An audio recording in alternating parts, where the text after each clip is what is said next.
Hello, and thank you for stopping by our demo for running and sharing the ENCODE atac-seq-pipeline on Truwl. Here, we'll show you what we've been working on to run pipelines developed by the ENCODE Data Coordinating Center on our platform, Truwl.com. Truwl is designed to make computational methods for genomics more accessible, more understandable, and easier to share with a broad audience. We've recorded the demo here for you to watch at your own convenience, and we'll be around at our presentation time to answer questions and play with the platform live. My name is Carl Sebi, and I'd first like to acknowledge the others who have worked on this project. Tim Thompson worked a lot on the cloud infrastructure to execute pipelines.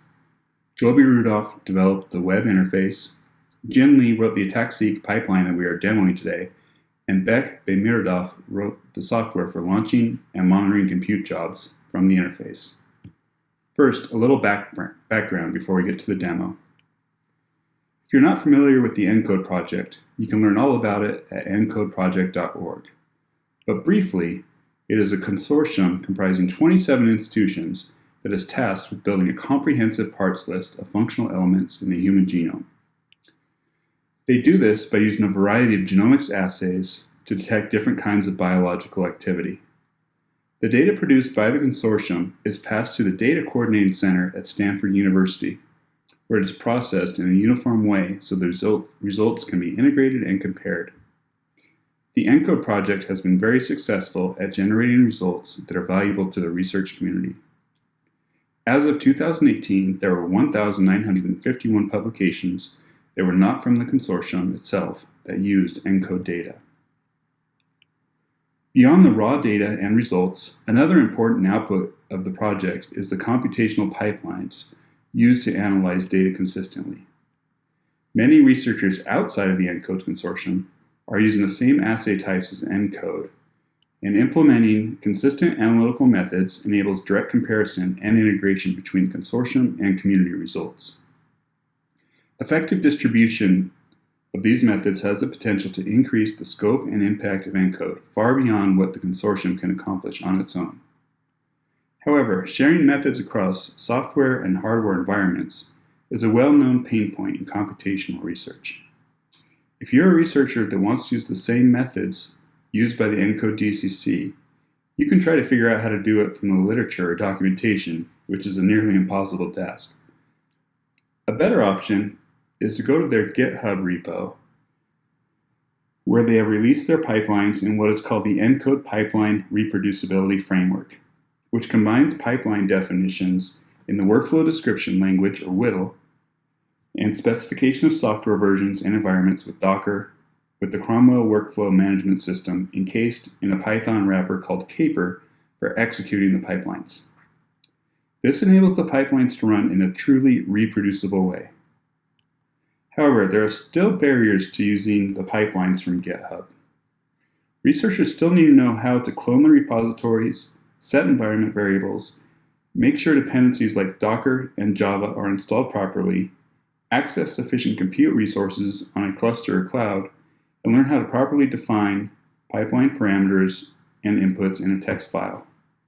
Then once the analysis is done, you may need to figure out how to share your analysis with others, either for internal tracking or a publication.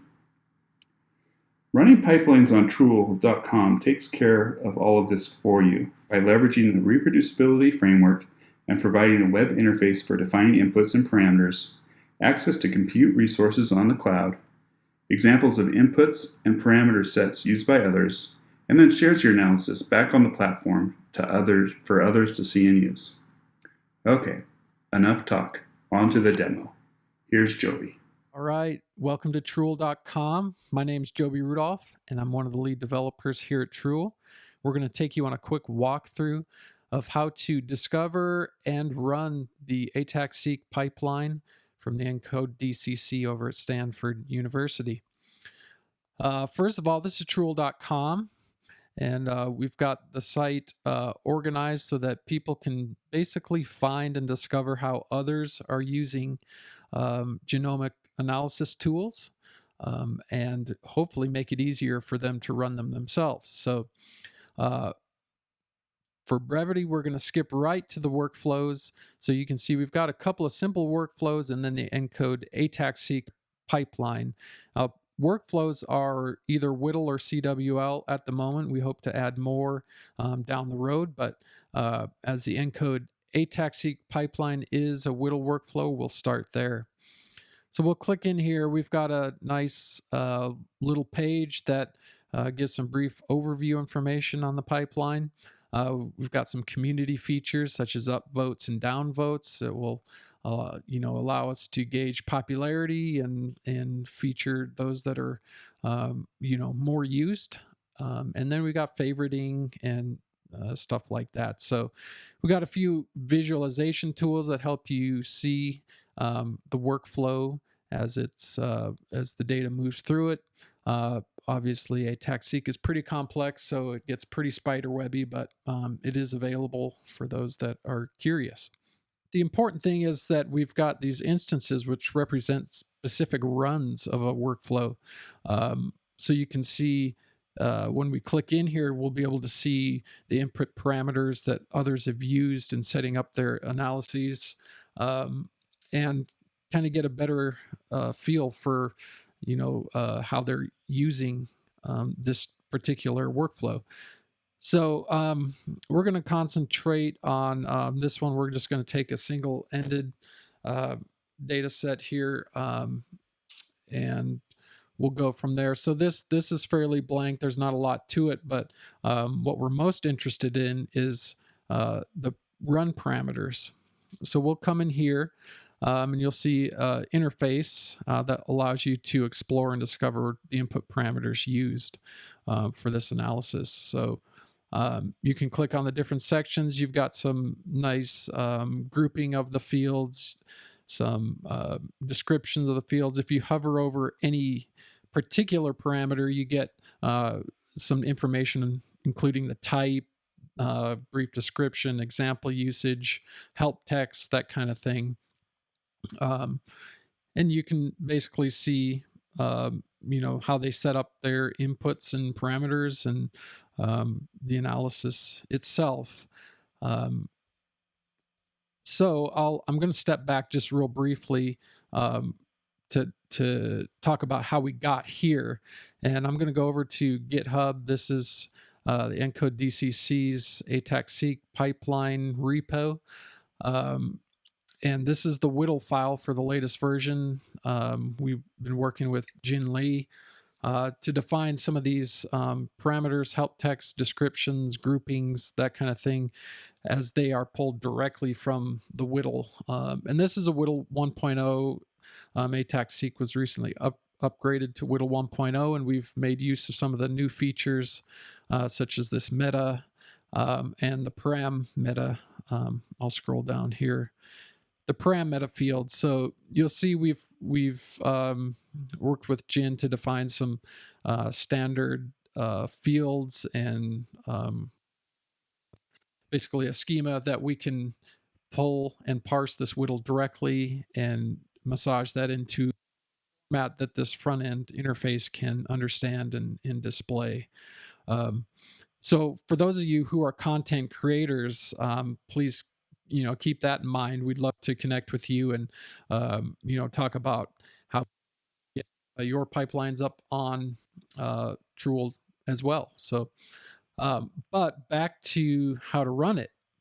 So we basically, for example, we found a analysis that we think has similar data and similar results to what we want to do with our own data. So we basically can hit this fork button, which forking it, as you're probably aware, just creates a copy and assigns it under my user account. So I'm going to just label it briefly so I can keep track of it. We'll just go with that. And I'm going to hit done. It's going to copy it. Blank instance. There's not a whole lot to this one right now. But we'll hit the run it. And what you'll see is these parameters are now editable. So I can come in here, enter different information. I'll put a v1.0. I can come in here and set my reference data here and the replicate sets as well. So for each different kind of data type, we've got different controls, as you might imagine. So this is a Boolean field, so we've got a toggle switch. One nice thing about this interface is anything that's non-default is in bold, so you can tell what parameters are being used and what are default. And if there is a default value, it'll show it, so you don't necessarily have to remember, or it's pretty clear what's going to be used. So we've got fields, numeric fields such as this one, so we can use the HTML numeric formats. So you'll see as soon as I change that, it turned bold, indicating it's in use. And then there's also a revert button that takes it back to the default. So what we will do, I want to quickly show you the file editor as well. So this is all autocomplete. As we talked about earlier, or maybe we didn't, but our system tracks all objects as first-class citizens in the system. So a file we have information about, we can track metadata, documentation data, that kind of thing on it, even if we don't have the actual file contents themselves. So stuff that's not publicly available, you can't actually get the data, but we have some information that is public that we can show about it. If you need to create something that's not in the system yet, I'm going to go over here, grab this. So it basically amounts to just typing in your URL. So actually that one is in the system. So I'm going to go here, and you'll see if it looks up, if it's not in the system, it'll allow you to add it. So it'll parse all the information out of the file URL itself. You can change whatever you want, obviously, but I'm just going to go with the defaults here. But the main thing here is this URI field is set to the correct location.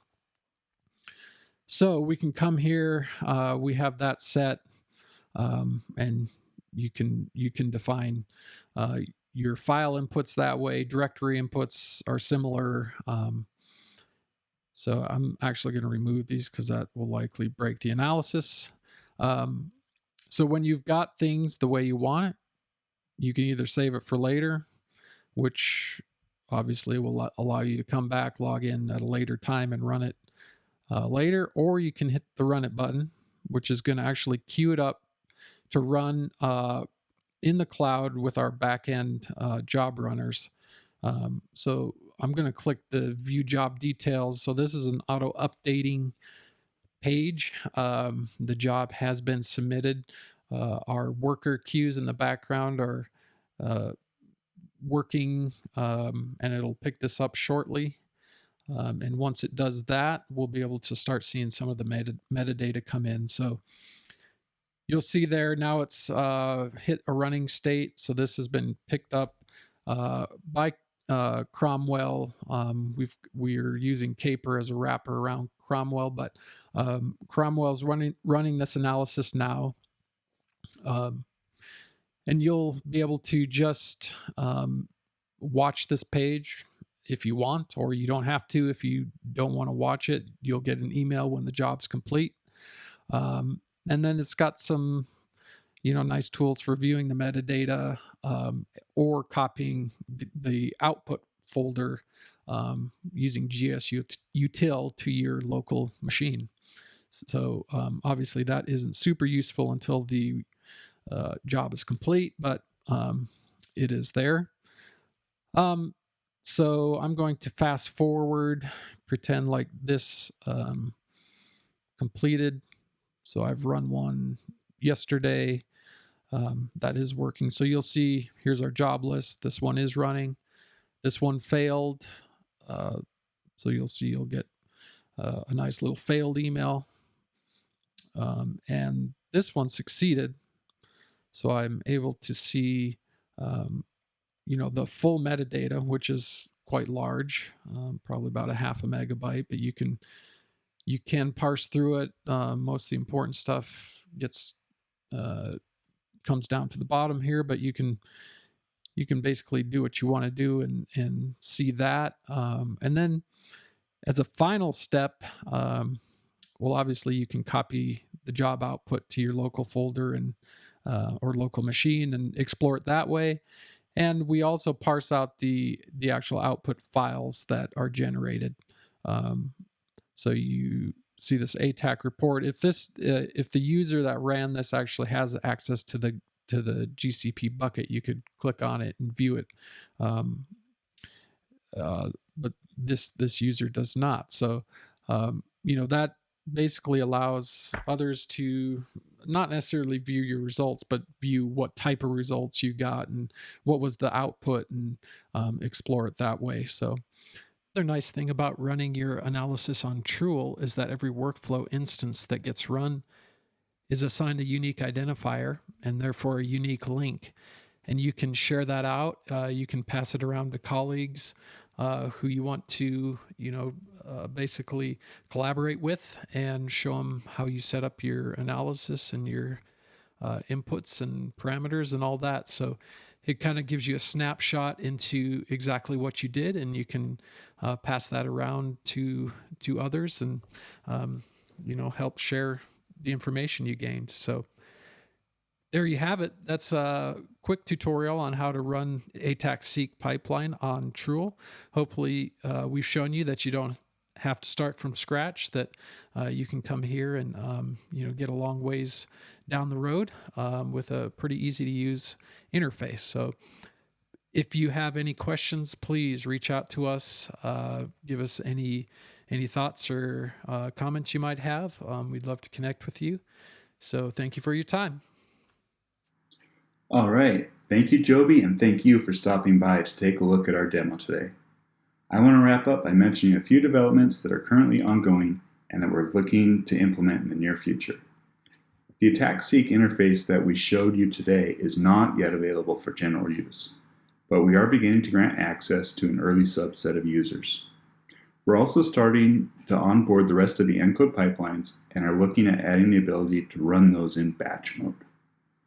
As this architecture is generally applicable to any pipeline written in WDL, we'll also be looking to add additional WDL pipelines that are not from the ENCODE project, and begin developing support for other workflow languages, so all these methods can be accessed from a consistent interface.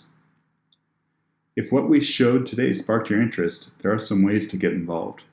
If you are collecting atac-seq data and want to give our platform a try, we'd be very happy to hear from you.